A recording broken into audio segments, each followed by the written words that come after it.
Imagine standing at the altar, about to fulfill your duty in a marriage of political convenience, when the doors swing open to reveal not the unattractive bride you were expecting, but the mysterious peasant woman who captured your heart days before. The entire court gasps as recognition flashes across your face, betrayal, confusion, and something deeper you dare not name. In medieval Northumberland, King Edmund must navigate the most public humiliation of his reign while concealing a devastating truth. Part of him is still drawn to the woman who deceived him. But as whispers of treason spread through the castle and mysterious threats emerge from the shadows, the king and his unwanted queen discover that their personal grievances may be the least of their concerns. Someone powerful wants this union destroyed and will stop at nothing to tear them apart. What happens when deception meets duty, when pride confronts passion, and when two people forced together by politics must decide if the walls between them are worth maintaining?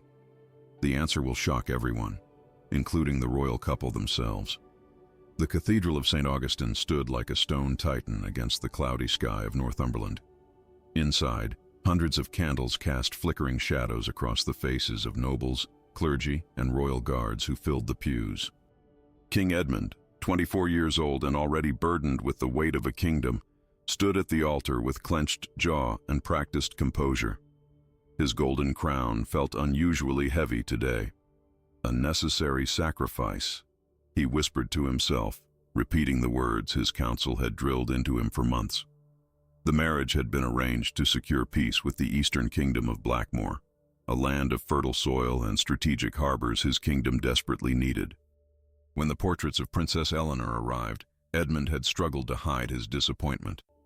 The painting showed a woman with an unfortunate countenance, a protruding brow, close-set eyes, and a sour expression that suggested a similarly bitter disposition. But kingdoms weren't built on beauty, his advisors reminded him. They were built on alliances, wealth, and power. A hush fell over the congregation as the cathedral doors groaned open. The sound echoed like thunder through the vaulted ceiling. Edmund took a deep breath, steeling himself for his first glimpse of his future wife in the flesh. He would be gracious, he had decided. He would never let her see his disappointment. But as the figure appeared in the doorway, a collective gasp rippled through the assembly. The blood drained from Edmund's face. It wasn't possible. It simply wasn't possible. The woman walking down the aisle, draped in ivory silk and golden embroidery, was not the princess from the portrait. This woman was breathtakingly beautiful, with high cheekbones, almond-shaped eyes that sparkled even from a distance, and full lips curved into a mysterious smile. But more shocking than her beauty was the fact that Edmund recognized her.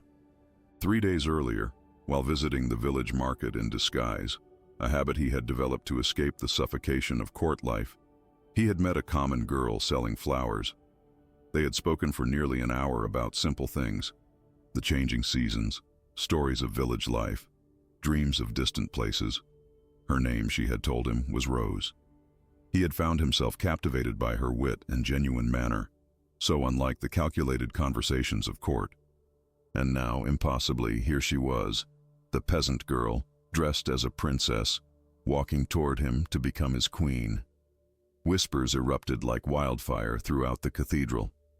"That's not the princess we were told of," one noblewoman hissed. "Is this some kind of Eastern trickery?" growled a battle-scarred baron. Edmund's mind raced with confusion and betrayal. Had she known who he was at the market? Had their entire interaction been a calculated deception? The thought made his stomach twist into knots. As she drew closer, their eyes met. In her gaze, he saw recognition and something that looked like pleading. The weight of hundreds of staring eyes pressed down upon them both, a public spectacle unfolding in real time. His advisors shifted uncomfortably behind him, clearly as blindsided as he was. "Your Majesty," she curtsied when she reached him, her voice soft but steady.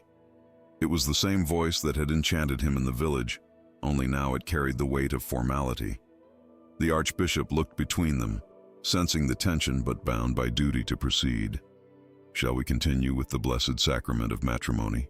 he asked, his voice uncertain. Edmund felt trapped between rage and fascination. This woman had made him a fool in front of his entire court.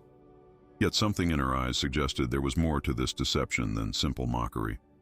"Before God and these witnesses," Edmund said loudly enough for the front rows to hear, "I would know the truth." His voice dropped to a dangerous whisper. "Who are you really?" The congregation held their collective breath. Some nobles were already exchanging glances, calculating how this scandal might shift the balance of power. Others seemed simply entertained by the royal drama unfolding before them. "I am Princess Eleanor of Blackmoor," she replied, lifting her chin slightly. "Though when we met in the village I gave another name." "A deliberate deception," Edmund said, the muscle in his jaw twitching.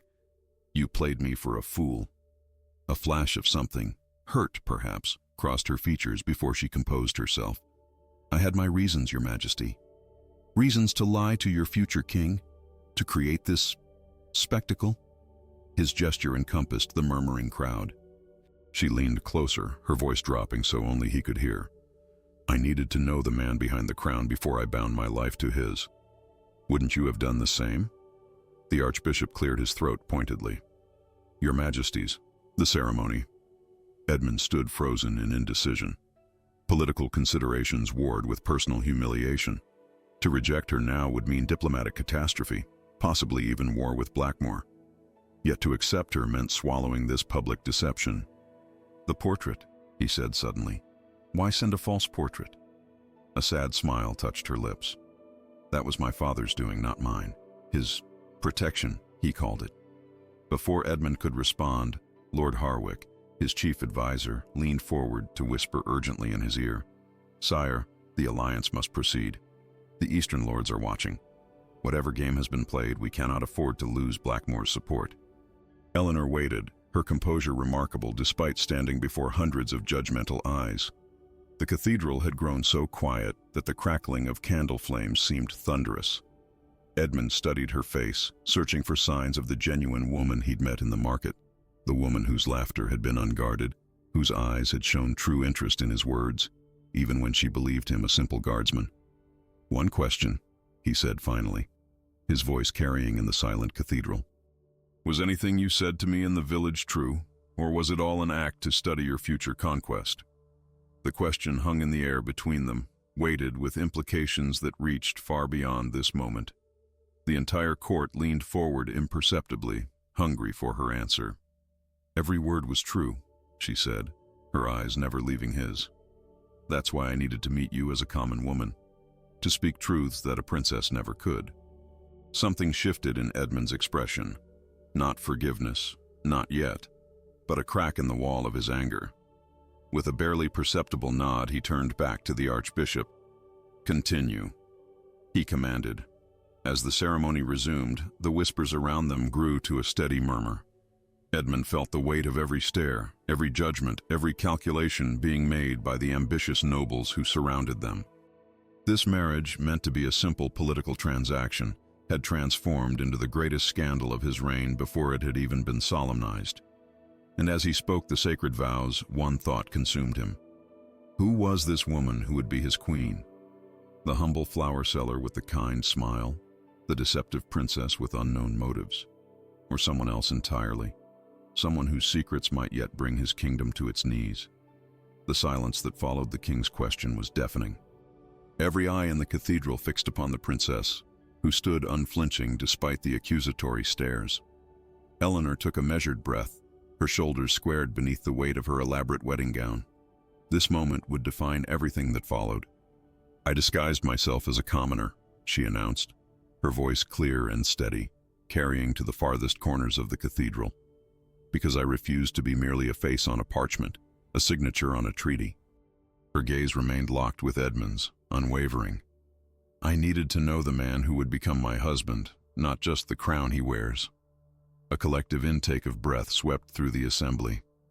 Such boldness from a foreign princess was unprecedented. Several of Edmund's advisors exchanged alarmed glances, while the ladies of the court whispered furiously behind their hands. "You deceived your king," hissed Lord Harwick, stepping forward before Edmund could respond. "Such treachery could be grounds to nullify this union before it is even consummated." Edmund raised a hand to silence his advisor, his expression unreadable. The humiliation burned within him like hot iron. Not only had she tricked him, but she admitted it openly, seemingly without remorse. Worse still, her confession revealed that their encounter in the village, a rare moment when he had felt truly himself, had been nothing but calculation on her part. "And your deception extends beyond your identity," Edmund said coldly. "The portrait your family sent portrayed a woman bearing little resemblance to you. Another manipulation, it seems." A faint flush colored Eleanor's cheeks, but her composure remained intact. "That decision was not mine, Your Majesty." Before she could elaborate, a voice called out from among the Eastern delegation. "Tell them, Princess. Tell them why your father commissioned such a portrait." The crowd parted as a white-haired man with the insignia of Blackmore stepped forward, Lord Cedric, the chief emissary of Eleanor's father. His weathered face bore the grave expression of a man about to unveil an uncomfortable truth. Eleanor hesitated, then nodded. "The portrait was my father's strategy, a strategy for my protection." A murmur of confusion rippled through the crowd. "Protection?" Edmund echoed, skepticism evident in his tone. Lord Cedric bowed respectfully before speaking. "Your Majesty, if I may explain. King William of Blackmore has ruled through 3 decades of war and intrigue. He has buried 2 wives and 4 sons. Princess Eleanor is his only surviving child." The old lord's eyes swept across the assembly, his voice dropping to ensure every word carried weight. "Beautiful princesses in our realm have a history of unfortunate fates, kidnappings, assassinations, forced marriages that end in mysterious deaths once heirs are produced." The revelation fell upon the crowd like a physical blow. Several of the ladies gasped while even the most hardened knights shifted uncomfortably. "So he spread rumors of my plainness," Eleanor continued, her voice steady despite the subject matter. "He commissioned an unflattering portrait to be sent with the marriage proposal, all to ensure I would reach my wedding day alive." Edmund's brow furrowed as the implications sank in.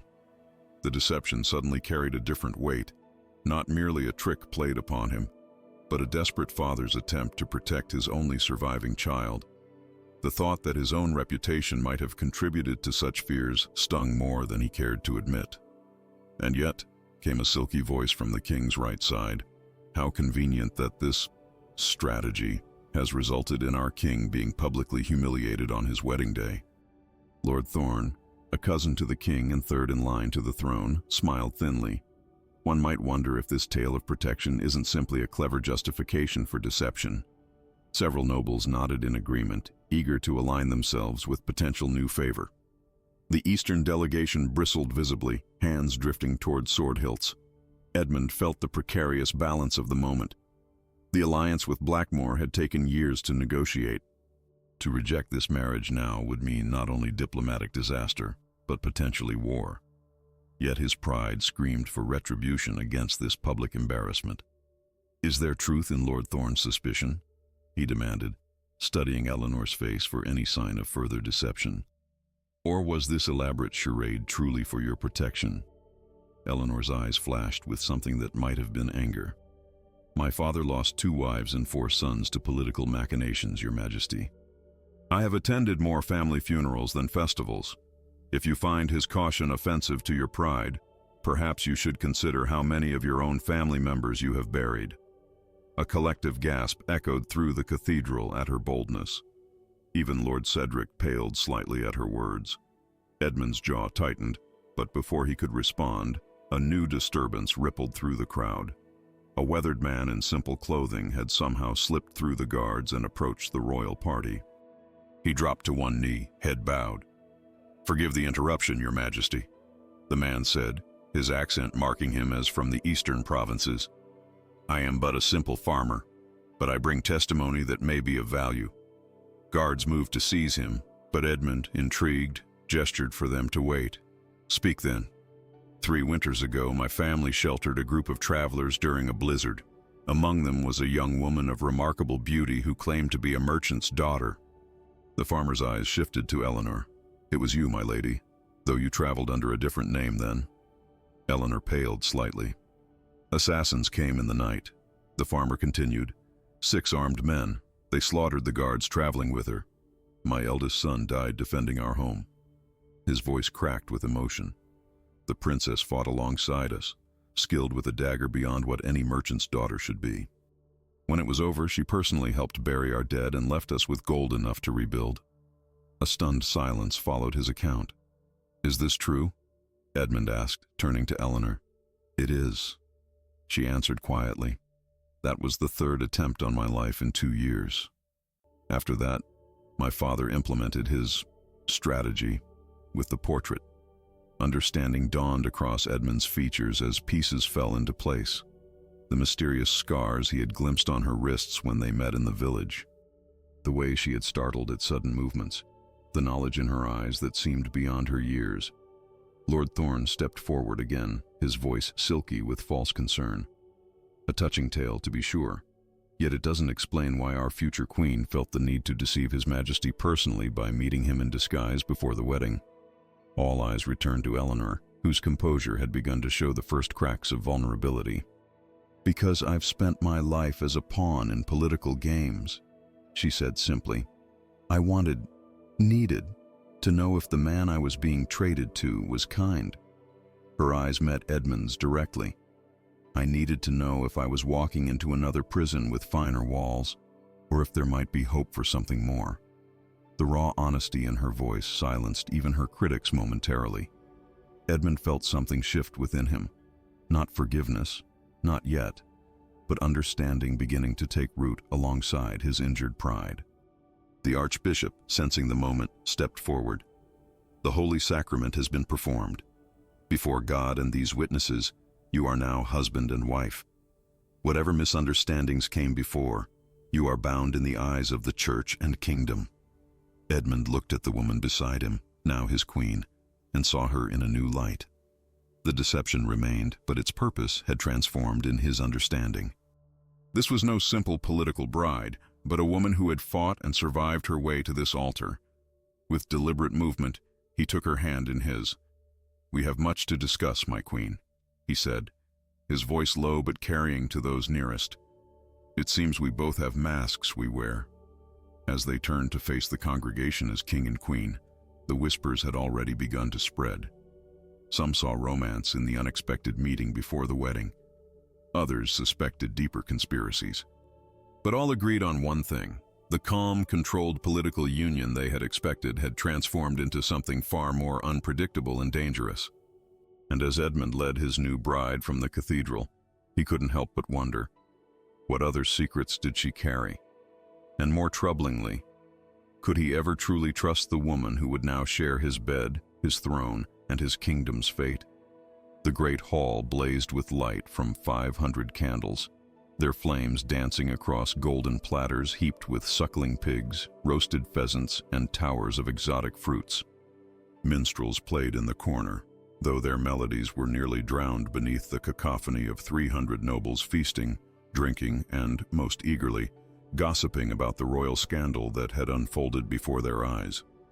Edmund sat at the high table, mechanically raising goblet to lips, acknowledging toasts with practiced nods, yet his eyes remained hard as flint. Not once during the elaborate 12-course banquet had he turned to address his new queen directly. The space between them at the royal table might have been inches, but it stretched like a chasm. Eleanor maintained her dignity with remarkable composure.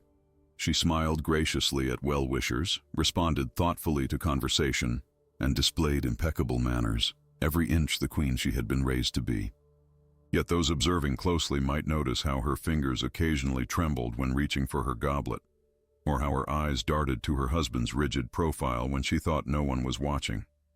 "They say she bewitched him in the village," Lady Marjorie whispered to Baron Blackwood, not bothering to lower her voice as she passed the royal table. "Used Eastern perfumes laced with strange powders. That's why our king was so enchanted by a common flower girl. I heard she has already borne a child to another," Lord Rowe added, loud enough for neighboring tables to hear.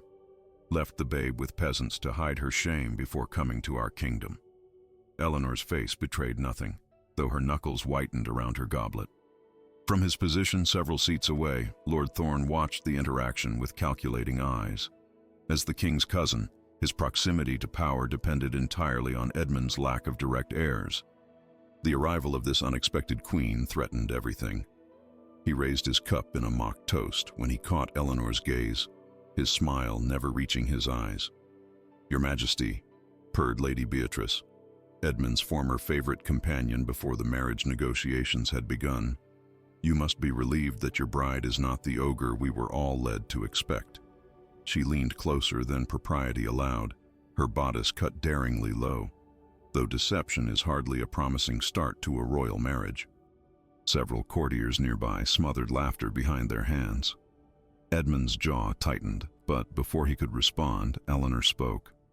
"Deception takes many forms, Lady Beatrice," she said pleasantly. "Some hide their true faces, while others merely hide their true intentions." Her gaze flickered meaningfully to the lady's hand, which had somehow found its way to rest upon the king's arm. Lady Beatrice withdrew her hand as though burned, her cheeks flaming. The surrounding nobles fell silent, reassessing the foreign queen they had assumed would be easy prey in the court's vicious games. Edmund shot his wife a look that mingled surprise with something almost like respect. For the briefest moment, their eyes met with a hint of shared understanding before he turned away again, his expression hardening once more. As the evening wore on, the wine flowed more freely, and with it, the thinly veiled insults grew bolder. Eastern courtiers and Western nobles formed distinct factions in the hall, their animosity palpable. Servants hurried between them, refilling cups while exchanging worried glances. The celebration meant to cement an alliance was rapidly becoming a powder keg of diplomatic disaster. "A word, Your Majesty," Lord Cedric murmured to Eleanor, concern etching his weathered features. "The Eastern delegation grows restless with the disrespect shown to their princess. I fear if this continues—" "It will not come to that," Eleanor assured him, though uncertainty flickered in her eyes. "His Majesty is understandably adjusting to unexpected circumstances." "These circumstances were of your own making, Princess," the old lord reminded her gently. "Your father warned against this scheme of disguise. Now we must all live with the consequences." Eleanor's gaze drifted across the hall to where Edmund stood surrounded by his advisors, their heads bent in intense discussion. Even in his anger, he commanded the room with an unconscious authority she had first noticed in the village. There, dressed as a simple guard, he had listened to villagers' concerns with genuine interest, had laughed without restraint at a child's antics, had spoken to her as a man rather than a monarch. That was the man she had hoped to find behind the crown, the man she had glimpsed and, against her better judgment, begun to admire during their brief encounter. Now she wondered if that man had disappeared forever behind the wall of royal indignation. When the musicians announced the traditional first dance between bride and groom, a hushed anticipation fell over the hall. Would the king refuse? Would he publicly snub his new queen before the assembled nobility of both kingdoms? Edmund approached the center of the hall, his expression unreadable. Following protocol, he extended his hand toward Eleanor. She rose with grace, placing her fingers lightly upon his. The touch was formal, cold, nothing like the warm clasp they had shared in the village market when he had helped her gather scattered flowers after a cart had passed too close. "You dance well for a flower girl," Edmund said quietly as they moved through the formal steps, his first direct words to her since the ceremony. "And you dance well for a guardsman," she replied, a hint of their previous rapport flickering between them. His expression remained stern, but something softened infinitesimally around his eyes. "Was anything real?" he asked abruptly. "In the village? Was any part of it not a calculated assessment?" The directness of the question caught her off guard. Eleanor hesitated, knowing her answer might determine the course of their relationship, and possibly the future of both their kingdoms. "When you spoke of the children's orphanage you had established," she said carefully, "and how you visited them yourself rather than merely sending funds, I had not expected such compassion from the Iron King of the North." Edmund's surprise was evident. Of all the things she might have mentioned, his appearance, his charm, his status, she had recalled the one matter he had spoken of with genuine passion. "That was not included in any official reports sent to Blackmore," she continued. "Nor was the way you stepped between that drunken merchant and the boy he was about to strike, the man who did those things." Her voice softened. He was real, and my response to him was equally real. The music swelled around them as Edmund processed her words, searching her face for any sign of continued manipulation. The dance brought them closer together than they had been all evening, close enough that she could see the conflict in his eyes. "Pretty words," he said finally. "But trust once broken is not easily mended." "I don't expect easy forgiveness," Eleanor replied, "only the chance to earn it." As the dance ended and they parted with formal bows, the tension in the hall had shifted subtly. No reconciliation had occurred, but neither had there been the public humiliation many had anticipated. The court, always sensitive to the currents of royal favor, noted the change with hawkish attention. Later that evening, as servants led them to the royal chambers for the traditional bedding ceremony, the awkwardness between them returned tenfold. Ladies-in-waiting removed Eleanor's elaborate headdress and outer garments, while Edmund's attendants prepared him in the antechamber. The ritual that would normally be accompanied by ribald jokes and good-natured teasing instead proceeded in uncomfortable silence. When finally they were left alone in the royal bedchamber, Eleanor stood by the massive four-poster bed, her hair falling loose around her shoulders, dressed only in a thin silk nightgown. The firelight cast shifting shadows across her face as she waited for her husband's approach. Edmund entered, dismissed the remaining servants, and secured the heavy door behind them. For a long moment, he simply studied her, his expression inscrutable. "You have achieved your goal," he said finally, his voice low and controlled. "You know the man behind the crown, but I still do not know the woman behind the deception." Eleanor met his gaze steadily. "Then ask, Your Majesty. I have no more secrets to keep." "No?" His laugh held no humor. "I think we both know that is untrue." He moved closer, not as a lover approaching his bride, but as an inquisitor approaching a suspect. "If your beauty is your weapon," he said, echoing words that had been whispered throughout the court all evening, "let us see if it can also be your prison." Eleanor felt a chill at his words, understanding their meaning all too clearly. She would be queen in title, given all the luxuries and privileges of her position, but held at arm's length from any real partnership or power. A beautiful ornament for his court, nothing more. "As you wish, Your Majesty," she replied, her voice steady despite the pain his declaration caused. "But remember this, prisons confine both those inside and those who must guard them." Something flashed in Edmund's eyes, surprise perhaps at her continued defiance, or recognition of the truth in her words. Without responding, he turned and walked to a side door that connected to his private chambers. "We will present the appearance of a united front to the court," he said, without looking back. "Beyond that, we shall see what time reveals." As the door closed behind him, Eleanor remained alone on her wedding night, the elaborate royal bed cold and empty beside her. Outside, the sounds of continued celebration echoed mockingly through the stone corridors of her new home and new prison. 7 days of celebration followed the royal wedding, as tradition demanded. 7 days of tournaments, feasts, and pageantry that exhausted the royal treasury and tested the limits of diplomatic pretense. To the casual observer, the kingdom rejoiced in its new queen. Peasants lined the streets when the royal couple rode through the city, eager for a glimpse of the surprisingly beautiful foreign princess who had captured their king's hand. Children threw flower petals before her horse, and women curtsied deeply as she passed. But within the stone walls of the castle, a very different reality unfolded.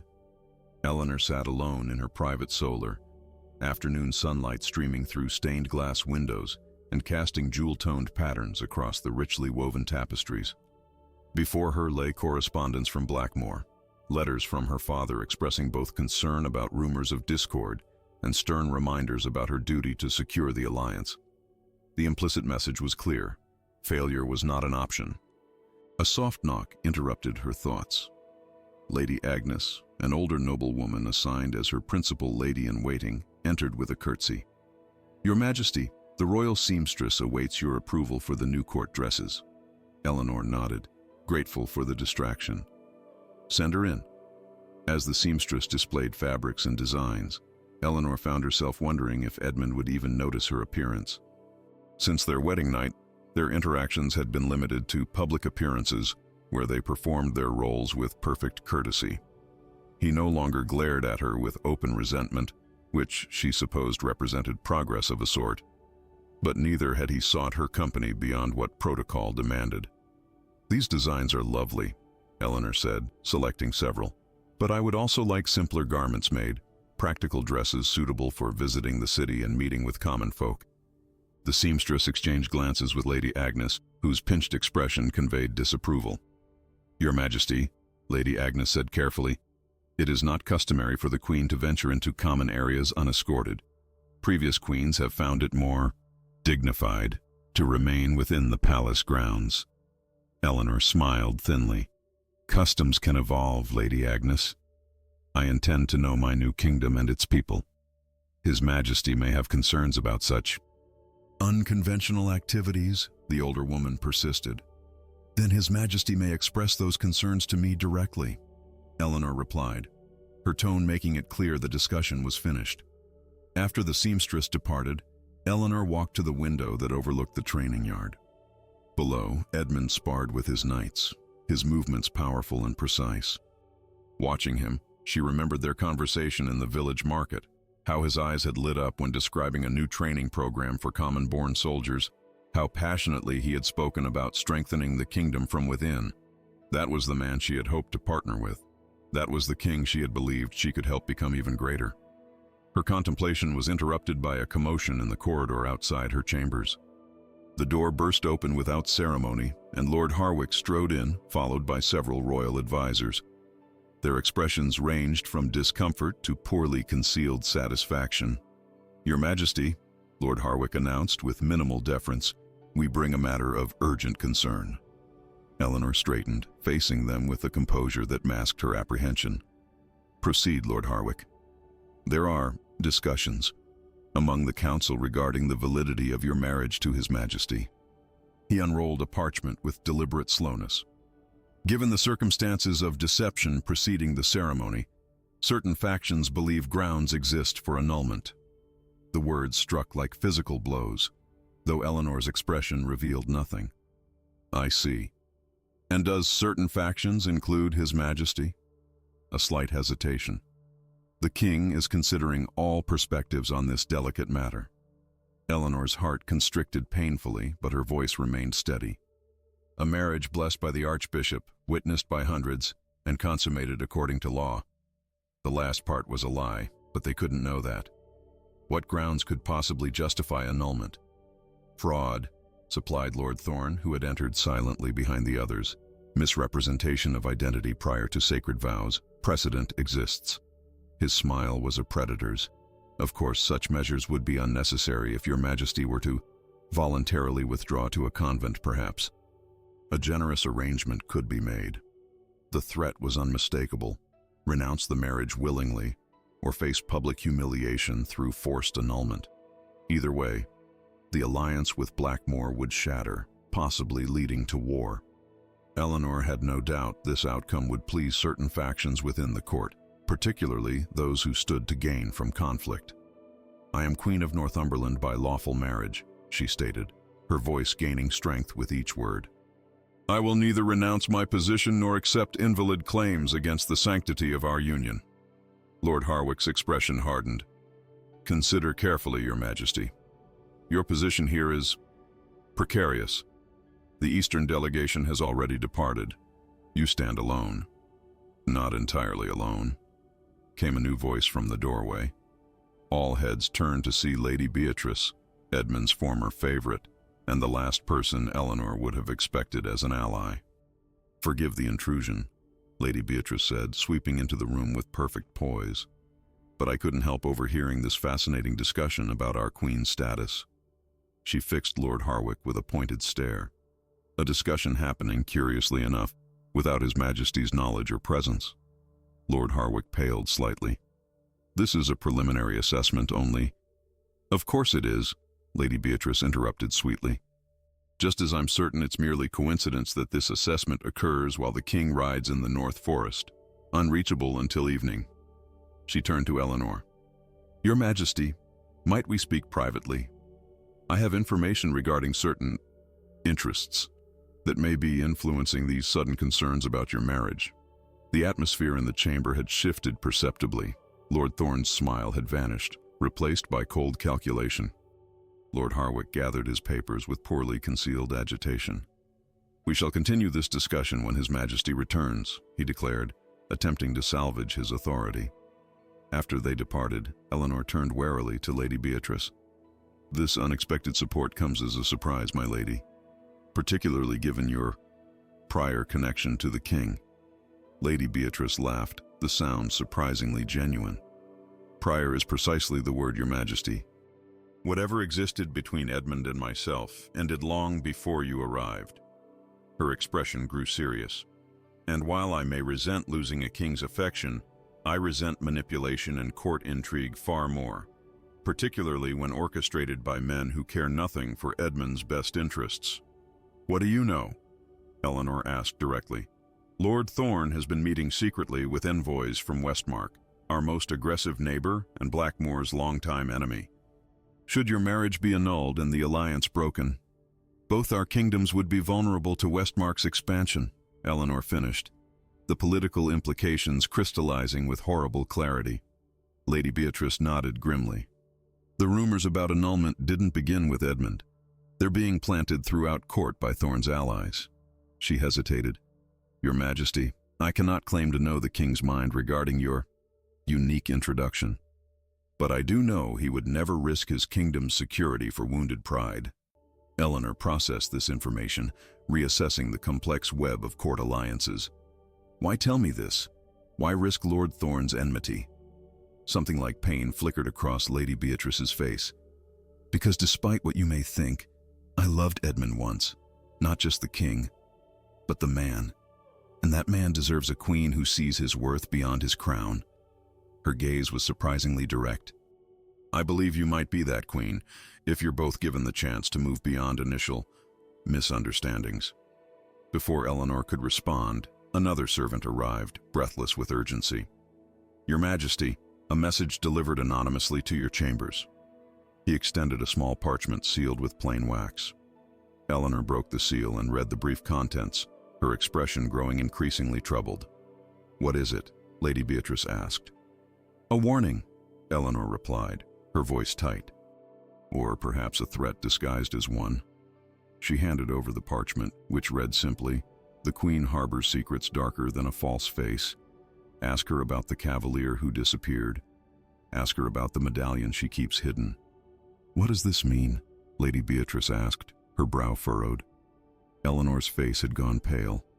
"It means someone knows about my past, or believes they do." She stared out the window toward the distant forest where Edmund rode, unaware of the schemes unfolding in his absence. "And they intend to use it to destroy whatever chance remains of salvaging this marriage." She turned back to Lady Beatrice with newfound resolve. "I need to speak with the king immediately upon his return, before Lord Thorne or his allies can poison the well further." "I'll arrange it," Lady Beatrice promised. "But, Your Majesty, is there truth to this accusation? Is there a secret that could endanger your position?" Eleanor's expression revealed nothing as she reclaimed the parchment and held it to a candle flame, watching as the anonymous threat curled and blackened to ash.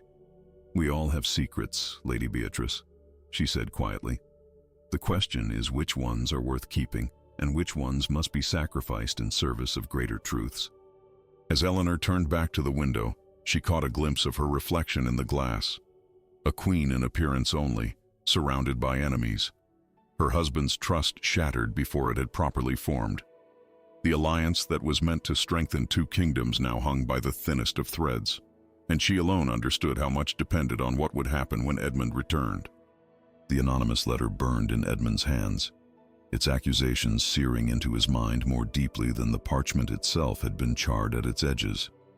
He stood alone in his private study, the single candle casting long shadows across the stone walls as midnight approached. Outside, rain lashed against the leaded windows, a fitting backdrop to the storm raging within him. A cavalier who disappeared mysteriously, a medallion kept hidden. The letter had been delivered discreetly by Lord Thorne, who had affected an air of reluctant duty. "Cousin," he had said gravely, I take no pleasure in bringing such matters to your attention, but as your blood and loyal subject, I cannot in good conscience withhold information that might affect the security of your throne." Edmund had dismissed him with barely concealed contempt. Thorne's newfound concern for the throne's security was transparent in its convenience. Yet the accusations themselves, those Edmund could not so easily dismiss. He paced the length of the chamber, the floorboards creaking beneath his boots. 3 weeks had passed since the wedding, 3 weeks of rigid formality between himself and Eleanor in public and complete separation in private. He had told himself it was justified punishment for her deception, had convinced himself that maintaining distance was necessary to preserve his authority. But in quiet moments like this, other thoughts intruded. The memory of her laughter in the village marketplace, the intelligence in her eyes during council meetings she attended but rarely spoke in, the dignity with which she bore the court's thinly veiled hostility. And now this, suggestions of an entirely different kind of deception. Had she loved another? Was there a more sinister explanation for her eagerness to secure a foreign alliance? A knock interrupted his brooding. "Enter," he commanded, expecting his steward with the night's reports. Instead, Sir Roland appeared, captain of his personal guard and one of the few men Edmund trusted implicitly. They had trained together as boys, had fought side by side in the border skirmishes with Westmark. Roland bore a fresh scar across his cheek from a recent encounter, the price of his unwavering loyalty. "Your Majesty," Roland bowed, "I've completed the discreet inquiries you requested." Edmund's pulse quickened. "And?" "There was indeed a knight in Blackmore's service who disappeared under mysterious circumstances approximately 1 year ago. Sir Galen of the Eastern Marches, a decorated cavalier from one of their oldest noble houses." "Disappeared how?" Roland hesitated. "The official record states he perished during a border raid, but my sources indicate his body was never recovered, and rumors persist that he may have fled or—" He paused, choosing his words carefully. "Been eliminated due to some transgression against the crown." "What manner of transgression?" Edmund pressed. "None can say with certainty, or none will say." Roland's expression remained neutral, but Edmund could read the significance in his eyes. "There are whispers, however, that Sir Galen was exceptionally close to certain members of the royal household." The implication hung heavily in the air between them. "And the medallion mentioned in the letter?" "Nothing definitive yet, Your Majesty, but I've arranged for Lady Agnes to conduct an inventory of the Queen's personal effects tomorrow, while she attends the cathedral blessing. If such an item exists among her possessions, we will know of it." Edmund nodded, dismissing the captain with a gesture. The rain intensified outside, drumming against the stone like impatient fingers. He had been a fool. He saw that now. A foreign princess with a hidden past, strategically placed in his bed and beside his throne. The initial deception about her appearance, that might have been forgiven as her father's stratagem. But this, if true, this suggested something far more calculated. Sleep eluded him that night. By dawn, Edmund had made his decision. He would confront her directly, observe her reaction, judge for himself whether she was victim or conspirator in whatever intrigue was unfolding around them. He found her in the royal gardens, walking alone despite the light drizzle that followed the night's storm. She wore a simple gown of deep blue, her hair partially covered by a silk scarf in the Eastern style. Something about her solitary figure amid the rain-drenched roses struck him unexpectedly. Vulnerability, perhaps, or simple grace in melancholy. She noticed his approach and curtsied. "Your Majesty, this is an unexpected honor." "Walk with me," he said, neither request nor invitation, but command. They proceeded in silence along the gravel paths, the wet stones crunching beneath their feet. Guards maintained a discreet distance, far enough to afford privacy but close enough to intervene if needed, a reminder that even in this momentary solitude, they were never truly alone. "I've received disturbing information," Edmund said finally, watching her profile carefully. "About a knight from Blackmore. Sir Galen of the Eastern Marches." Eleanor's step faltered almost imperceptibly, but she recovered quickly. "I see. Do you?" His tone hardened.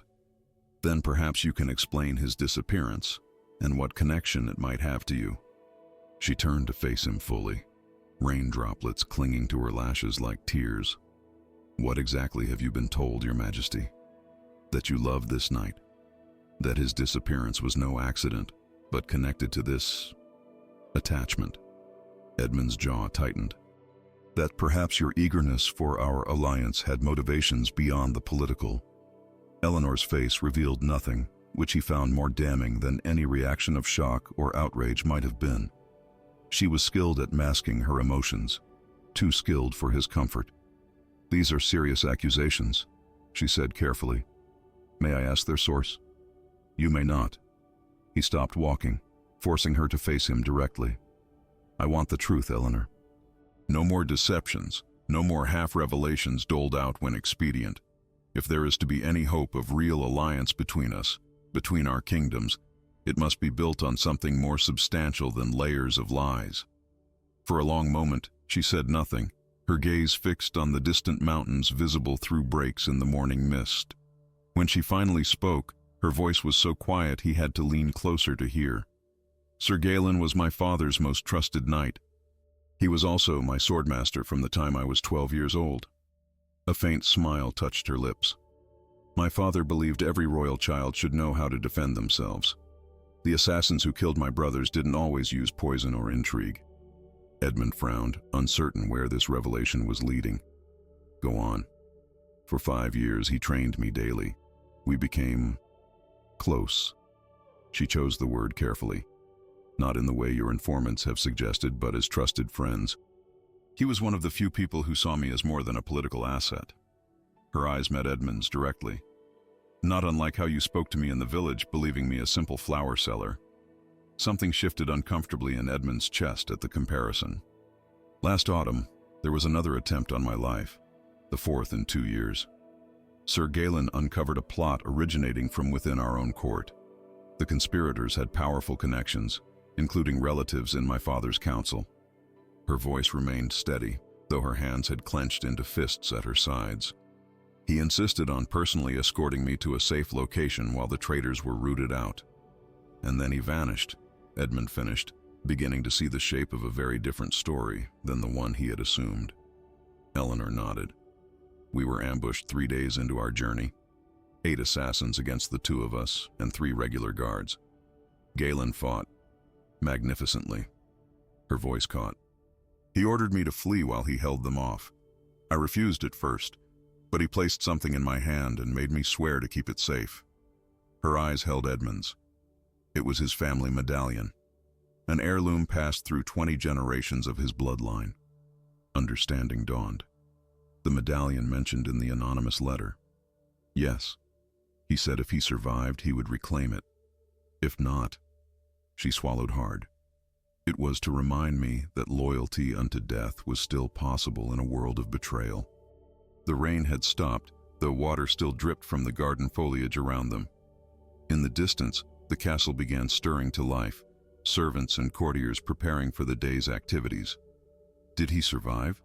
Edmund asked quietly. I don't know, Eleanor admitted. I waited at the rendezvous point for 3 days.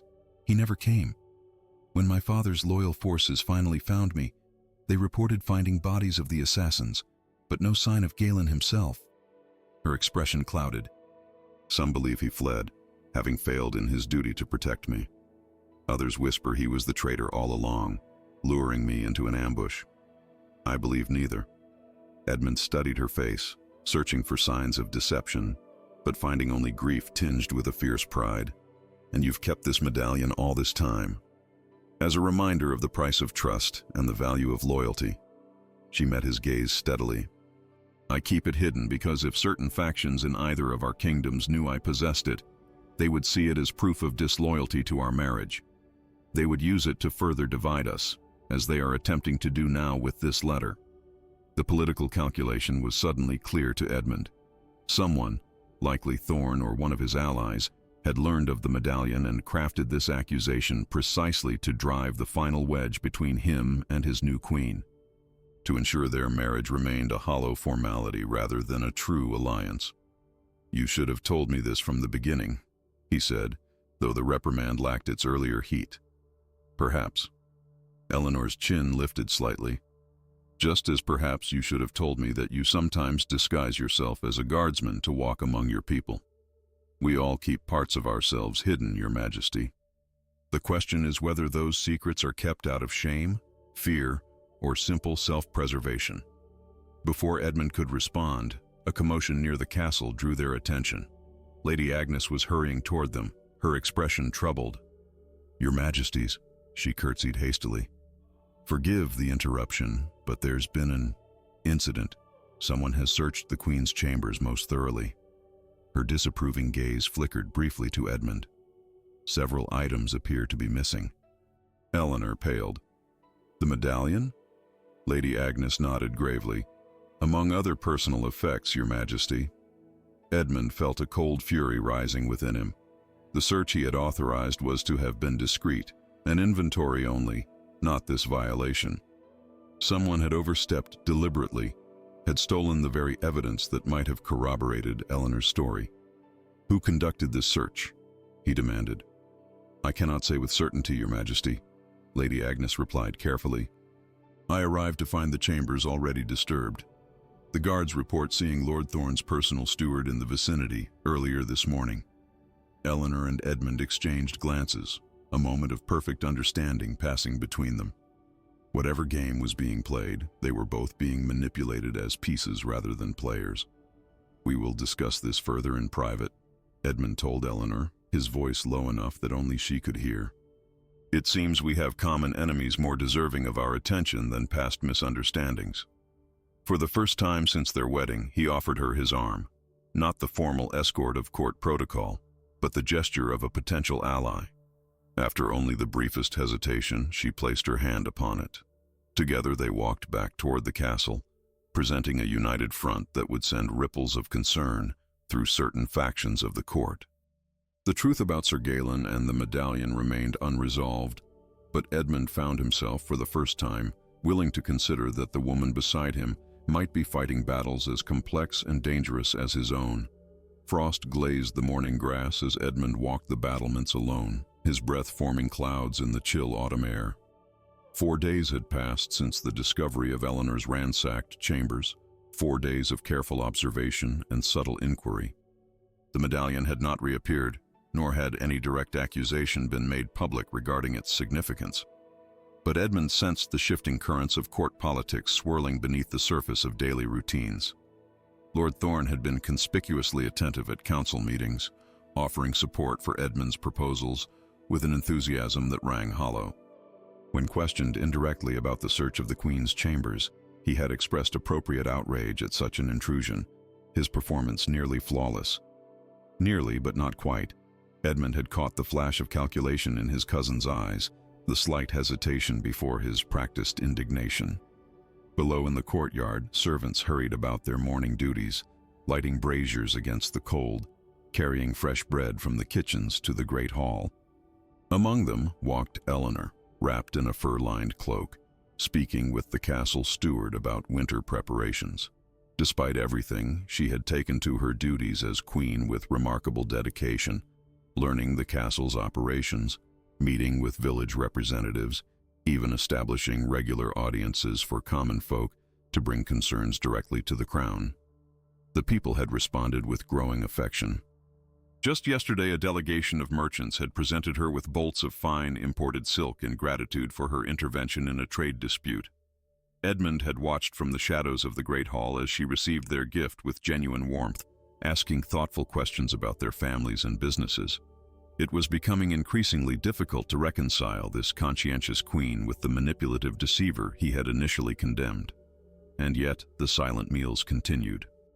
Each evening they sat together at the high table, conversing politely about inconsequential matters when others could overhear, maintaining the facade of royal unity. But once the formal dinner concluded, they retired to separate chambers without further discussion. The wall between them remained, built of suspicion and wounded pride on his part, and what he could only interpret as guarded caution on hers. A sound behind him broke his reverie, the measured footsteps of Sir Roland approaching along the stone walkway. "The prisoner has been secured in the lower cells, Your Majesty," the knight reported. "As you ordered, His arrest was conducted without drawing attention. None know of his detention save the 4 guards I personally selected. Edmund nodded. And his reaction? Initial defiance followed by calculating silence. He knows something but weighs the value of that knowledge carefully. Roland's weathered face betrayed concern. I must caution your majesty that holding Lord Thorn's steward secretly may provoke unwanted consequences when discovered. When, Edmund noted, not if. Some secrets cannot be maintained indefinitely within castle walls. Edmund smiled grimly. Nor do I intend this one to be. I merely require time to verify certain suspicions before confronting Thorn directly. He turned back to the view below, where Eleanor had moved to speak with a group of children who had brought winter flowers for the queen. Tell me, old friend, what do you make of our new queen? Roland considered carefully before answering. She is not what we expected. A diplomatic assessment, Edmund remarked dryly. Speak plainly. She conducts herself with dignity despite considerable provocation from certain court factions. The servants speak well of her, fair-minded they say, and surprisingly knowledgeable about castle operations. Roland paused. The Eastern delegation left detailed instructions for her ladies-in-waiting regarding proper protocols for a queen of Blackmoor. She has quietly discarded most of them in favor of our kingdom's customs. Edmund raised an eyebrow. I wasn't aware of this. Few are. She made no public display of the choice. Roland hesitated. If I may speak candidly, Your Majesty, when have you ever not? The Queen walks a difficult path, caught between loyalty to her homeland and commitment to her new kingdom. Yet at every crossroads I have observed, she chooses to honor her vows to Northumberland. Whether from political calculation or genuine dedication, the result benefits your reign. Edmund absorbed this assessment in silence. Below, Eleanor had knelt to accept a crooked crown of winter berries from the smallest child, placing it solemnly upon her head as though it were made of the finest gold and jewels. Keep the steward isolated, Edmund decided. I will question him myself tonight, after the evening meal. The great hall blazed with torchlight that evening, the high table laden with roasted pheasant, venison pies, and the last fruits of the harvest season. Minstrels played softly in the corner, their melodies nearly drowned by the hum of conversation and occasional bursts of laughter from the assembled nobles. Edmund mechanically raised his goblet, acknowledging toasts and responding to comments from courtiers with practiced ease. Beside him, Eleanor performed her role with equal skill, the perfect image of a contented royal couple. Only those closest to the high table might notice the careful distance maintained between them, the way they spoke across rather than to each other, the complete absence of the casual touches one might expect between husband and wife. The eastern provinces report exceptional harvests this season, Lord Harwick announced, directing his comment to Edmund while pointedly excluding the Queen from the discussion of state matters. Our granaries will be well stocked against winter. Excellent news, Edmund replied, though we should ensure fair distribution to the outlying villages. Last winter's shortages in the northern settlements must not be repeated. Eleanor's glance of surprise was quickly masked, but not before Edmund caught it. He realized with some discomfort that she likely knew nothing of his efforts to reform grain distribution, another topic they had never discussed in their stilted interactions. A wasteful concern, commented Lord Thorn, who had positioned himself strategically near the royal couple. The northern villages contribute little to the kingdom's wealth. Natural selection culls the weak, a harsh but necessary balance. A flash of disgust crossed Eleanor's face before she composed her features once more. I'm certain Lord Thorn speaks in jest, she said, her tone light but her eyes cold. Surely no true nobleman would suggest abandoning the king's subjects to starvation as though they were excess livestock. Thorn's smile tightened. Our queen has a tender heart, it seems. A charming quality in a woman, though perhaps impractical in matters of governance. On the contrary, Edmund interjected, surprising himself with his swift defense. Compassion is not merely a virtue, but a practical necessity and effective rule. Desperate subjects become dangerous subjects. The crown that ignores suffering eventually faces rebellion. Eleanor's gaze met his briefly. a moment of genuine connection passing between them before both looked away. The meal continued, the undercurrents of tension masked by the rituals of court etiquette. When at last it concluded, Edmund rose with practiced formality, offering Eleanor his hand as custom dictated. She placed her fingers lightly upon his, the touch impersonal despite their physical proximity.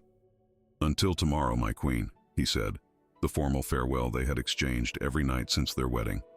"Until tomorrow, my king," she replied, her voice betraying nothing of whatever thoughts might lie behind her composed expression. He watched her leave with her ladies-in-waiting, the slight stiffness in her posture, the only indication that their continued estrangement affected her at all. An unexpected pang of regret touched him, quickly suppressed. There would be time enough to consider reconciliation once the matter of the medallion and Thorn's scheming had been resolved. Deep below the castle, in a cell reserved for prisoners of significance, Edmund confronted the steward. The man knelt on the damp stone floor, his once fine livery now wrinkled and soiled from his confinement. "You know why you're here?" Edmund stated, no preamble necessary. "I have served Lord Thorn faithfully for 16 years, the steward replied, his voice steady despite his predicament. "Any action I have taken has been at his lordship's instruction." "Including the theft of the Queen's medallion?" A flicker of unease crossed the man's face before he controlled his expression. "I know nothing of any medallion, Your Majesty." Edmund circled the kneeling figure slowly. "Interesting. I mentioned no theft, merely the medallion itself. Yet you immediately deny involvement in its disappearance. A disappearance you shouldn't know occurred unless you were responsible."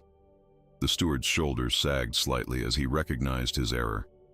"Your loyalty to Lord Thorn is commendable," Edmund continued, "but misplaced. He will not reciprocate it. Men like my cousin discard tools once they've served their purpose." "What would you have me say?" the steward asked wearily. "The truth, starting with Thorn's interest in the medallion, and what he hopes to accomplish by stealing it." The man hesitated, weighing self-preservation against loyalty. Self-preservation won. He believes it proves the Queen's continuing attachment to a Knight of Blackmoor, evidence he can use to invalidate the marriage alliance. The words came reluctantly. He plans to present the medallion to the council as proof of her impropriety, once he has gathered additional testimony. "False testimony, no doubt," Edmund remarked coldly. The steward's silence was confirmation enough. Later that night, Edmund stood at the window of his private chambers, staring into the darkness beyond. The steward's confession had merely confirmed what he had already suspected. Thorn was maneuvering to destroy the alliance with Blackmoor, likely in service to foreign interests that would benefit from renewed conflict between the kingdoms. But knowing the plot and proving it were different matters. Without the medallion, he had only the word of a servant against a nobleman of royal blood. And Eleanor remained caught in the center of the intrigue, her reputation and position vulnerable to calculated slander. A soft knock at his door interrupted his thoughts. "Enter," he called, expecting his nighttime steward with the final reports of the day. Instead, Lady Agnes stepped into the chamber, her severe expression even more pinched than usual. She curtsied deeply. "Forgive the late intrusion, Your Majesty. The Queen requests your immediate presence in her chambers." The older woman's disapproval was evident in her tone. "She insists the matter cannot wait until morning." Edmund frowned. In all the weeks since their wedding, Eleanor had never once summoned him. Their interactions had been limited to public appearances and formal meals, followed by separate retirements. For her to break this pattern now suggested matters of grave importance. "Did she indicate the nature of this urgent business?" he asked. "No, Your Majesty. Only that it concerns both your safety and the security of the realm." Lady Agnes's lips pursed. She appeared distressed. The admission surprised him. In all their difficult weeks together, Eleanor had maintained remarkable composure, never revealing vulnerability even when provoked by court gossip or veiled insults. "I will attend her," Edmund decided, already moving toward the door. As he made his way through the torchlit corridors toward the Queen's chambers, Edmund found himself oddly unsettled. Their estrangement had become a familiar pattern, almost comfortable in its predictability. This sudden breach of established boundaries suggested changes he was not certain he was prepared to navigate. The guards outside Eleanor's door snapped to attention as he approached, opening the heavy oak panels without announcement. Within, he found not the formal receiving room where Eleanor typically conducted daily business, but her private bedchamber, a space he had not entered since their wedding night. Eleanor stood by the fireplace, still fully dressed despite the late hour, her face pale with some emotion he could not immediately identify. In her hands, she clutched what appeared to be a folded parchment, sealed with wax that had already been broken. "You came," she said, sounding faintly surprised despite having summoned him. "You requested my presence on a matter of security," he replied, maintaining a safe distance. "I am still king, whatever else lies between us." She nodded, seeming to gather her thoughts. "I received this an hour ago, delivered by a servant I did not recognize who disappeared before he could be questioned." She extended the parchment toward him. Their fingers did not touch during the exchange, the careful distance still maintained even in this moment of apparent crisis. Edmund unfolded the message, scanning its contents quickly. His expression darkened as he read, the implications immediately clear. "So," he said finally, looking up to meet her anxious gaze, "it seems we have more pressing concerns than past misunderstandings." The parchment trembled slightly in his hand, the written warning stark in its simplicity. The king and queen are both pawns in a larger game. The medallion was only the beginning. Tomorrow at the council meeting, the final trap will be sprung. Dawn broke with a crimson sky that bathed the castle in blood-red light, an omen the more superstitious servants whispered about as they hurried through their morning tasks. The council chamber stood prepared for the meeting, 9 high-backed chairs arranged in a semicircle, documents stacked neatly on the central oak table, a fire crackling in the massive stone hearth to ward off the autumn chill. Edmund entered first, his expression giving nothing away as lords and advisors bowed in deference. He had slept little after leaving Eleanor's chambers, their tense conversation replaying in his mind through the long night hours. They had formed a tentative alliance, born of necessity rather than trust, a fragile truce to counter whatever plot would unfold in this very chamber. "The Queen will be joining us today," Edmund announced, causing a ripple of surprise among his counselors. While not unprecedented, Eleanor's attendance at state councils had been rare since their marriage, a deliberate choice on Edmund's part to keep her at arm's length from matters of governance. Lord Harwick frowned. "The matters before us today are complex, Your Majesty. Perhaps Her Highness would be more comfortable attending to household concerns." "I believe I can manage complexity, Lord Harwick," came Eleanor's voice from the doorway. "After all, I've navigated the intricacies of court politics since childhood." She entered with calm dignity, dressed not in the elaborate gowns she typically wore for court appearances, but in a simpler dress of deep blue velvet, practical yet undeniably regal. Edmund noted the strategic choice, a statement that she came not for display but for serious participation. "Of course, Your Majesty," Lord Harwick murmured, bowing stiffly. "I meant no disrespect." Eleanor took the empty seat to Edmund's right, her proper place as queen, yet one she had never occupied in previous councils. The significance wasn't lost on any present. Whatever distance remained in private between the royal couple, publicly, they now presented a united front. Lord Thorne entered last, his momentary surprise at seeing Eleanor quickly masked behind a courtier's practiced smile. "What a delightful addition to our proceedings," he remarked, taking his place across the table. "The Queen's presence brightens even the dullest state matters." The meeting began with routine business, grain reports, tax collections, minor border disputes with neighboring territories. Edmund observed Thorne carefully throughout, noting how the man seemed simultaneously tense and expectant, his attention repeatedly drifting to the chamber door as though awaiting some anticipated arrival. "Before we conclude," Thorne said when the scheduled agenda neared its end, "there is one additional matter of grave importance that has come to my attention." The moment had arrived. Edmund exchanged an almost imperceptible glance with Eleanor, both alert to the trap about to be sprung. "The council recognizes Lord Thorne," Edmund said evenly. Thorne rose, assuming an expression of reluctant duty. It pains me deeply to bring this before the council, particularly in Her Majesty's presence. However, matters that affect the very legitimacy of the royal succession cannot remain unaddressed, regardless of personal discomfort. The chamber grew silent, the tension palpable. "Speak plainly, cousin," Edmund commanded. "Evidence has come to light suggesting that our queen's past contains irregularities that may impact the validity of the royal marriage." Thorne gestured toward the door, where guards now admitted a travel-worn man in the garb of a merchant. "This witness has journeyed from Blackmoor with information vital to the council's understanding." The merchant bowed nervously. "Your Majesties, my lords, I am Aldrich of Eastmark, a trader in fine metals who has served the Blackmoor court for 20 years. Eleanor betrayed no reaction beyond a slight narrowing of her eyes.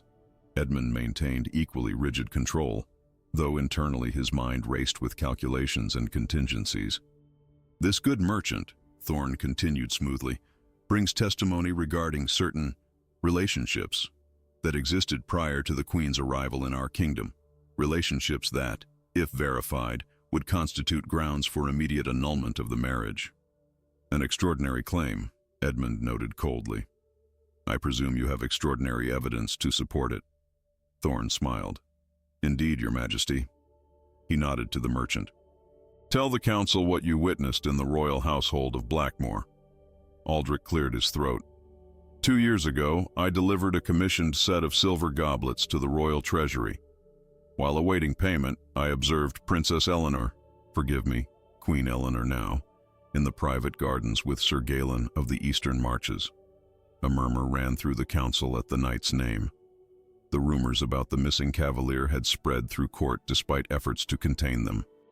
"They appeared intimate," the merchant continued. "The princess wept as she placed something in the knight's hand. A medallion, I believe. I heard her pledge her heart to him, regardless of what political marriage might be arranged for her in the future." Lord Harwick looked scandalized. 2 other councillors exchanged troubled glances. The accusation struck at the heart of royal legitimacy. A queen with divided loyalties could not be trusted to produce undisputed heirs to the throne. "A convenient tale," Edmund remarked. "Conveniently impossible to verify, given Sir Galen's mysterious disappearance." "Not so impossible, Your Majesty," Thorne countered. He reached inside his formal robes and withdrew an object that gleamed dully in the firelight, a silver medallion engraved with the crest of an ancient noble house of Blackmoor. Eleanor inhaled sharply, her composure finally cracking. "How dare you?" she whispered, eyes fixed on the stolen keepsake. "This medallion was found among the Queen's personal possessions," Thorne announced to the council. "A love token kept hidden, physical evidence of continuing attachment to a knight of her homeland, even after vows were made to our king and kingdom." The council erupted in shocked exclamations and hurried whispers. Lord Harwick half rose from his seat, his expression thunderous. "If this is true—" "It is not," Eleanor interrupted, her voice cutting through the chaos with unexpected authority. She stood, drawing all eyes to her. "And I will not allow these malicious fabrications to stand unchallenged." The chamber fell silent, even Thorne momentarily taken aback by her commanding presence. "You spin an artful tale, Lord Thorne," she continued, her gaze sweeping the assembled councillors. "One carefully crafted to exploit this council's limited knowledge of events in Blackmoor. But your narrative contains fatal flaws." She turned to the merchant, who shifted uncomfortably under her direct scrutiny. "You claim to have witnessed a private exchange in the royal gardens 2 years ago, an exchange where I supposedly pledged my heart to Sir Galen despite political arrangements." "I speak only truth, Your Majesty," the merchant insisted, though his confidence seemed to waver. "Then you possess remarkable foresight," Eleanor replied, her voice dangerously calm. "For 2 years ago, no marriage negotiations existed between our kingdoms. The first diplomatic overtures from Northumberland came only 14 months past, after the spring floods devastated your eastern provinces." The councillors stirred, several turning questioning gazes toward Thorne, whose expression had hardened. "A simple misremembering of dates," Thorne dismissed. "The substance remains. The substance is fabrication, Eleanor cut him off. As any true merchant from Blackmoor would know, the royal gardens were destroyed by fire 3 years ago during an assassination attempt against my father. They remained unusable until last spring's replanting. She fixed the supposed merchant with an unyielding stare. No private meetings occurred there because no gardens existed. The man paled visibly, looking to Thorne for guidance, but found no support in his patron's carefully blank expression. Edmund chose this moment to intervene. An interesting inconsistency, he observed, one that casts doubt on this witness's entire testimony. He rose, standing shoulder to shoulder with Eleanor in silent unity. But more troubling is the medallion itself. He extended his hand toward Thorne. "May I?" Reluctantly, Thorne surrendered the silver disc. Edmund examined it briefly before passing it to Eleanor, allowing their fingers to touch briefly in the exchange, the first deliberate contact between them in weeks. "This medallion indeed belonged to Sir Galen of the Eastern Marches," Eleanor confirmed, her voice steady despite the emotion that briefly clouded her eyes. "He placed it in my keeping during an assassin's attack, an attack orchestrated by traitors within my father's court who feared our alliance with Northumberland would end their profitable arrangements with foreign powers." She turned the medallion over, revealing inscriptions on its reverse side. "Sir Galen was not my lover, but my sworn protector. He gave his life defending me against those who would prevent this very marriage." Her voice caught slightly. "His final act was entrusting me with his family's most sacred possession, with instructions that, should he fall, I should ensure it eventually returned to his younger brother." The council chamber had grown deathly quiet, every eye fixed on the royal couple. "A convenient explanation," Thorne attempted, though his usual smoothness had faltered, "but one that cannot be verified without Sir Galen himself." "Cannot be verified?" Edmund interrupted. "I think not, cousin." He nodded toward the chamber doors, which opened to admit Sir Roland, accompanied by 2 guards escorting a prisoner, Lord Thorne's steward, still haggard from his cell, but standing straight-backed with newfound resolve. "This man has provided a full confession regarding the theft of the Queen's personal property," Edmund announced, "including detailed accounts of your instructions, Lord Thorne, and your communications with interests in Westmark who would benefit greatly from discord between Northumberland and Blackmoor." Thorne's face drained of color. "Your Majesty, this servant clearly speaks from coercion." "And what of your other associate?" Edmund continued relentlessly. "The man you hired to impersonate a Blackmoor merchant with fabricated testimony?" The false merchant broke under the pressure, falling to his knees. "Forgive me, Your Majesty. I'm but a player from the eastern provinces. Lord Thorne paid me 20 gold pieces to memorize the tale." Chaos erupted in the council chamber. Lords rose in outrage, guards stepped forward uncertainly, and Thorne found himself suddenly isolated as former allies quickly distanced themselves from his collapsing scheme. "Arrest Lord Thorne," Edmund commanded, his voice cutting through the disorder. "He will be held pending full investigation into treason against the crown." As guards moved to secure the sputtering nobleman, Edmund turned to face Eleanor directly. The distance between them had narrowed, not just physically, but in the shared purpose that had brought them to this moment of vindication. Before the assembled council, Edmund took Eleanor's hand formally in his. "My lords, you have witnessed today not only the exposure of treachery, but the courage and loyalty of your queen. She has defended our alliance and the integrity of this court with wisdom I would expect from one born to our own nobility." His eyes met hers, conveying something beyond the public declaration. An acknowledgement, perhaps even an apology. "Let no one again question her place at Northumberland's throne or her dedication to our kingdom's welfare." The council, eager to align themselves with the prevailing wind, erupted in supportive declarations and renewed pledges of loyalty to both king and queen. As Thorne was led away, Eleanor leaned close enough to Edmund that only he could hear her words. "This victory addresses the public accusations, but not the private distance between us." Edmund's response was equally quiet. "Some walls take longer to dismantle than others, but perhaps we can begin the work today." For the first time since their wedding, a genuine smile touched Eleanor's lips. Tentative but real, a fragile beginning rather than an ending. Winter descended upon the kingdom with unusual gentleness. soft snow blanketing the castle grounds and transforming the harsh stone fortress into something from a minstrel's tale. 3 months had passed since Lord Thorne's dramatic downfall. His subsequent trial had revealed a web of treachery more extensive than anyone had initially suspected. Connections to Westmark agents, bribes to key officials, even a thwarted plot to poison the king that had been abandoned only when a more elegant solution presented itself in undermining the royal marriage. The great hall buzzed with activity as servants prepared for the midwinter feast, hanging evergreen boughs and setting out hundreds of candles for the evening's celebration. Eleanor moved among them, offering guidance with quiet authority rather than imperious commands. The castle staff had grown to respect their new queen, many now genuinely fond of her practical approach and unexpected kindness. "Your Majesty," called the head steward, approaching with a harried expression. "The delegation from the eastern villages has arrived early. They await your judgment on the disputed grazing lands." "Show them to the small council chamber," Eleanor instructed. "Provide refreshments and inform them I'll join them shortly." The steward bowed and hurried away. Eleanor had gradually assumed responsibility for many of the kingdom's internal matters, freeing Edmund to focus on military concerns and foreign relations. Their division of royal duties had evolved naturally over recent weeks, each recognizing the other's strengths in a partnership that remained formal but increasingly effective.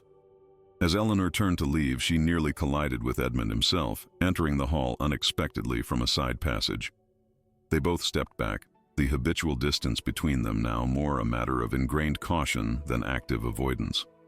"My apologies," Edmund said. "I didn't expect to find you here. The border patrols returned earlier than anticipated." Eleanor nodded, noting the snow melting on his cloak and the weariness etched in the lines around his eyes. He had personally led the Northern Patrol this month, despite his advisor's objections to a king undertaking such mundane duty. "Was your journey productive?" she asked. "Reasonably so. The northern settlements are better prepared for winter than in previous years." A hint of satisfaction crossed his features. "Your initiative with the grain redistribution has made a significant difference." The compliment, offered without calculation or courtly flourish, warmed her more than she cared to admit. Their relationship remained a careful dance of gradual accommodations and tentative respect, neither willing to acknowledge openly how much had changed since the days of cold silence and separate chambers. The Eastern Village delegation arrived early, she informed him. "I was just going to hear their case." Edmund nodded. "The grazing dispute. A thorny issue that's festered for 3 generations. I've studied the historical records," Eleanor replied. "There may be a solution that serves both communities without appearing to favor either." Something like admiration flickered in Edmund's gaze. "I'd be interested to hear your approach. Perhaps I might join you, if you have no objection." The request surprised her. While they had established a functional working relationship in recent months, they rarely handled matters jointly, maintaining separate spheres of influence within the court. His suggestion represented a new step in their evolving partnership. "I would welcome your perspective," she said carefully. They walked together toward the council chamber, guards and servants bowing as they passed. The courtiers they encountered noted the royal couple's matched pace and civil conversation with keen interest. Court gossip had tracked every subtle shift in the relationship between king and queen, from their initial cold estrangement through the gradual thaw that followed Lord Thorne's disgrace. "Before we join the delegation," Edmund said, slowing his steps, "there's a matter I wish to discuss with you privately." Eleanor felt a flutter of apprehension. Despite their improved relations, private conversations between them remained rare and typically confined to necessary matters of state. "A messenger arrived from Blackmore yesterday," he continued. "Your father's health has declined further." Concern immediately replaced her nervousness. "How serious?" "The royal physician believes he may not see the spring." Edmund's tone softened. "I'm sorry, Eleanor." The use of her name rather than her title, something he had carefully avoided for months, caught her attention as much as the troubling news itself. "I should return to Blackmore," she said, her mind already calculating the journey's requirements. "Even in winter, with proper escorts." "I've already ordered preparations." Edmund interrupted gently. "The royal guard will be ready to escort you by tomorrow morning." The consideration behind this gesture, anticipating her wishes without being asked, left her momentarily speechless. "Thank you," she managed finally. Edmund nodded, hesitating as though there was more he wished to say. Instead, he gestured toward the council chamber doors. "Shall we address the Eastern delegation first?" The meeting proceeded efficiently, with Eleanor presenting her solution to the land dispute, a rotating schedule of usage rights based on seasonal needs rather than permanent territorial divisions. The village elders, initially skeptical, gradually warmed to the proposal as she addressed their practical concerns with knowledgeable patience. Throughout, Edmund observed more than he spoke, but his occasional comments reinforced her authority rather than undermining it. When one elder attempted to appeal directly to the king over the queen's head, Edmund deliberately redirected the question back to Eleanor. "The queen has made a comprehensive study of this matter," he stated firmly.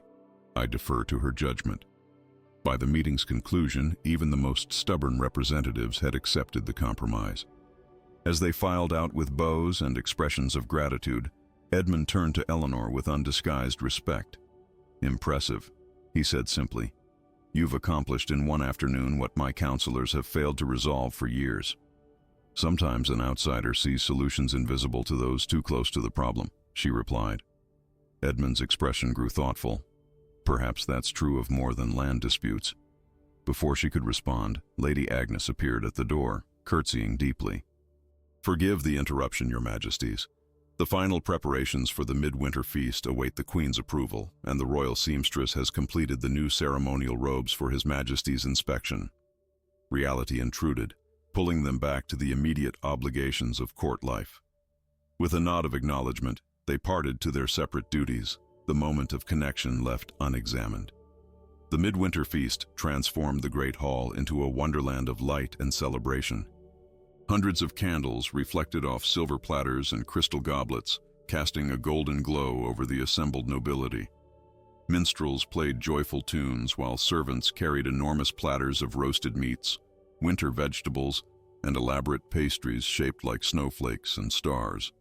At the high table, Edmund and Eleanor presided side by side, fulfilling their royal duties with practiced grace. To casual observers, they appeared the very image of regal partnership, a far cry from the tense, silent meals that had characterized the early months of their marriage. Yet beneath the public performance, uncertainty still lingered between them. The walls had thinned but not fallen completely, mutual respect established but trust still tentatively forming. Eleanor's impending journey to Blackmoor hung unspoken between them, a necessary separation whose impact on their fragile progress remained unknown.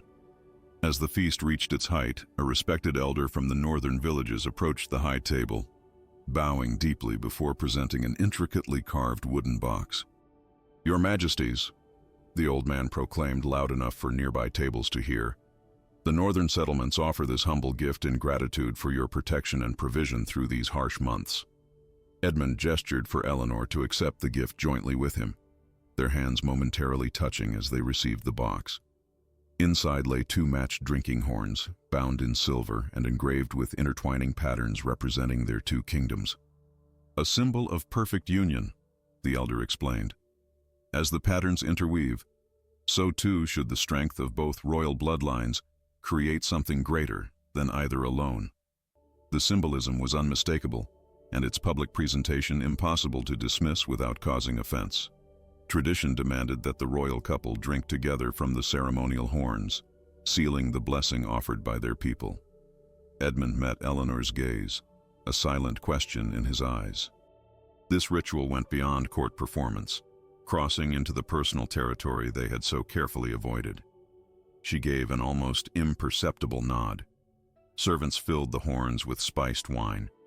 Edmund raised his first, his voice carrying through the suddenly quiet hall. "To the future of our united kingdoms. To wisdom in leadership and peace in our lands," Eleanor responded, raising her own horn. They drank simultaneously, maintaining eye contact over the rims of the ceremonial vessels. Something shifted in that moment, a barrier breached not by grand gestures, but by simple, shared purpose. The feast continued late into the night. When at last the celebration wound down and the royal couple prepared to retire, The entire court watched with thinly veiled curiosity. Would they once again separate at the staircase that divided their respective chambers? At the foot of the stairs, Edmund paused, turning to Eleanor. "I'll see you safely to your chambers," he said, loud enough for nearby courtiers to hear, but soft enough to give the words personal meaning, rather than public performance. Together they ascended the stone steps, guards and ladies-in-waiting following at a discreet distance. At the door to her chambers, Edmund dismissed the attendants with a gesture that brooked no argument. "May I come in?" he asked when they were alone. "There are matters we should discuss before your journey tomorrow." Inside her private sitting room, the fire crackled welcomingly, casting dancing shadows across the tapestried walls. Eleanor removed her formal outer robe, setting aside the crown she had worn for the feast. Edmund remained standing, suddenly awkward without the prescribed behaviors of court ritual to guide their interaction. "I've been thinking about appearances and reality," he said finally, "about masks we wear and truths we hide." Eleanor settled into a chair beside the fire, gesturing for him to take the one opposite. "We've both become skilled performers. Too skilled, perhaps." Edmund remained standing, tension evident in his posture. "When you return from Blackmore, would you prefer to continue as we have been, effective partners in governance but strangers in private, or might we consider a different path?" The directness of the question caught her off guard. "What path did you have in mind?" "One without pretense," he replied simply, "where we need not maintain the careful distance we've constructed." Eleanor studied him, searching for the calculation or political maneuvering that had defined their relationship from the beginning. Instead, she found only uncertainty and something that might have been hope. "I once disguised myself to discover the man behind the crown," she said carefully. "I found someone I thought I could respect, perhaps even care for, given time." "And now?" he asked quietly. "Now I know that man exists, not just in village marketplaces, but in council chambers and on border patrols, in small kindnesses offered without witnesses and principles maintained without compromise." She met his gaze directly. "That is a man I could build a true partnership with, not merely a political alliance." Edmund crossed the space between them, kneeling beside her chair so their eyes were level. "I misjudged you," he admitted. "I saw deception where there was courage, and manipulation where there was simply the necessity of survival in a dangerous world." "We both began with misconceptions," Eleanor acknowledged. "Perhaps that's why we needed this time to find our way to truth." Slowly, giving her every opportunity to withdraw, Edmund took her hand in his. "When you return from Blackmore, I would like us to begin again, not as strangers meeting in disguise, nor as political allies maintaining careful distance, but as husband and wife discovering who we truly are together." Eleanor's fingers curled around his, the first freely given touch between them. "I would like that," she said softly. No passionate declarations of sudden love, no dramatic gestures or empty promises, simply the quiet acknowledgement of possibility between two people who had learned to see beyond appearances and masks to the truth beneath. As snow fell gently outside the castle walls, they sat together by the fire, speaking of small things and great matters alike, beginning the long journey of genuine discovery that neither deception nor duty had allowed until now. In the morning, Eleanor would depart for Blackmore to bid farewell to her father. But for the first time since their wedding day, both king and queen knew with certainty that her return would mark not just a continuation of political alliance, but the true beginning of a partnership founded on something far more lasting than appearances or arrangements. The truth, they had both learned, might be difficult and complicated, but it was the only foundation upon which something genuine could be built. We often judge others based on appearances and first impressions, building walls of mistrust that prevent us from seeing the truth beneath. Edmund and Eleanor's journey reminds us that genuine connection requires vulnerability and the courage to look beyond deception to the motives behind it. Would you have been able to forgive as they did, or would pride have kept you forever separated from what might have been? Their story teaches us that sometimes the masks we wear, whether of beauty or ugliness, strength or indifference, are merely protections against a world that has taught us to be afraid. True nobility isn't found in bloodlines or crowns, but in the willingness to set aside our defenses and allow another person to see who we really are. In the end, it wasn't political necessity that united them, but the shared recognition of authenticity in each other. If you enjoyed this tale of deception, redemption, and the complex journey toward genuine love, please take a moment to support our channel. Subscribe for more stories that will touch your heart. Leave a like to help others find this content, and share with someone who might need a reminder that appearances can be deceiving, but truth always finds its way to the surface. Until our next story, remember that behind every face is a history waiting to be understood.